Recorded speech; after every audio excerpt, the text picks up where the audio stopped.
So I've been asked to go a little bit deeper in the understanding of how it is we connect and stay committed to the missional lifestyle as an organization we call the Center of Itasca.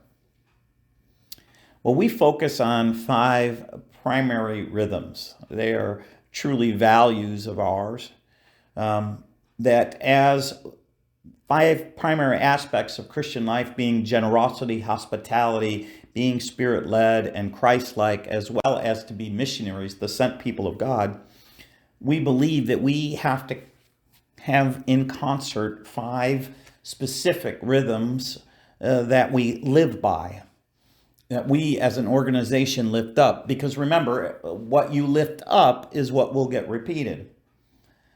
So for us, we decided to focus on a very simplistic writing by Michael Frost with an acronym called BELLS.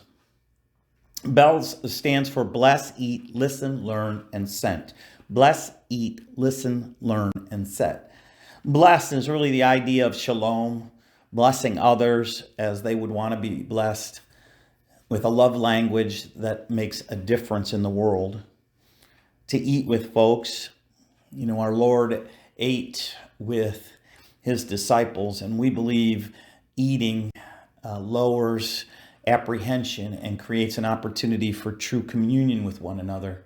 And so the table is so representative that we encourage people to eat with others. To listen to the Spirit's voice and leading allows us to be more Spirit-led. To learn, to be more Christ-like, is really the learning of Christ, to learn about Christ, to study the Scriptures, to see how Christ reacted and acted in the world in which he lived and how that applies to our world today. And then, of course, sent. For us, this is really important. We believe that God has sent us into the world to share and alert others to the universal reign of God through Jesus Christ in the world in which we live, to bring a little bit of heaven here on earth. And to do that, we are sent to a number of different people, to the people we live with, the people we play with, and the people we work with. If we allow ourselves to live in these 5 primary rhythms and to live out this idea in which we would bless others at least 3 people per week, that we would eat with others at least 3 times a week, that we would listen to the Spirit's voice every morning asking the Lord to direct us, that we would learn from God by taking the time, a period of time at least once a week in which we are in solitude, listening, living out the disciplines of the faith, and being sent to others, and understanding that all those we meet along the way are God's calling to us to introduce his Spirit to them, because in a world like ours in which probably less than 30% of the people know Jesus, we are the sent people of God today. We have been blessed to be a blessing. Now, a lot of people will ask me, well, how do you measure that? Because we're used to the ABCs of church: attendance, buildings, and cash. How many people show up on Sunday morning? How many buildings do you have? Are they paid for? Do you have a really big sanctuary? Do you have the fog machine and the disco lights? How much cash do you have in the bank? Can you sustain yourself if you don't have a Sunday morning because of a snowstorm? I'm one of those people who just reflect back on how much the ABCs of church actually have hurt the Western culture. So we've set up some standards for ourselves, how we measure ourselves, not as the world would measure us, but as we believe God would measure us through Jesus Christ. We measure success in these ways. We measure success by the number of lives that have been redeemed, transformed, and restored to and for Christ. That is our core measurement, not how many people show up in church. The second core measurement for us is having at least 12 ministry expressions of 12 or more people who operate and are facilitated by this facility that I am in right now called the Center. These expressions create and establish a foretaste of heaven through their ministry. We have ministries we like to call coracles, like ballet, martial arts, recovery, homeschool, STEAM labs, music ministries. We also believe these expressions, these 12 ministry expressions, should be self-supporting and funded unto themselves, not by the larger whole.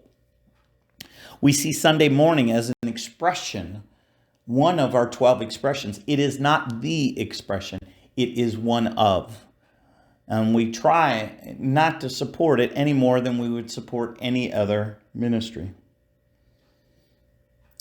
We also believe that any of these 12 ministry expressions needs to have an established leader and an apprentice. We really do believe in the apprenticeship process. Jesus taught us that. He took on 12. Most people can only take on one apprentice, and to live out the rhythms with them through an apprentice field manual, which we've taken from another organization. And then finally, we see these 12 expressions of 12 or more people incorporating authentic community, learning, mission, as well as worshiping together in their ministry. That can look really different depending on what is transpiring. We also measure ourselves by the number of missionaries trained every year, embedded either in new ministries, new coracles, or embedded in established coracles that may be secular in nature, deployed really into the community or within other like-minded organizations that look to serve where there is injustice, so that Christ could be honored by our presence within, but also to create like-minded individuals who may, because of our involvement, come closer to Christ. Remember what I said, if 70% of the people don't believe in Jesus, if we incorporate in other ministries or organizations that serve the public, what better place for us to be than people who have the heart of Jesus but have never met him?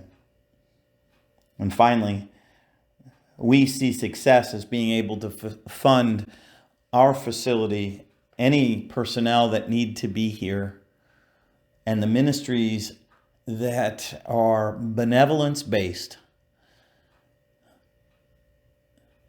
If we can fund all of those things, is not God glorified?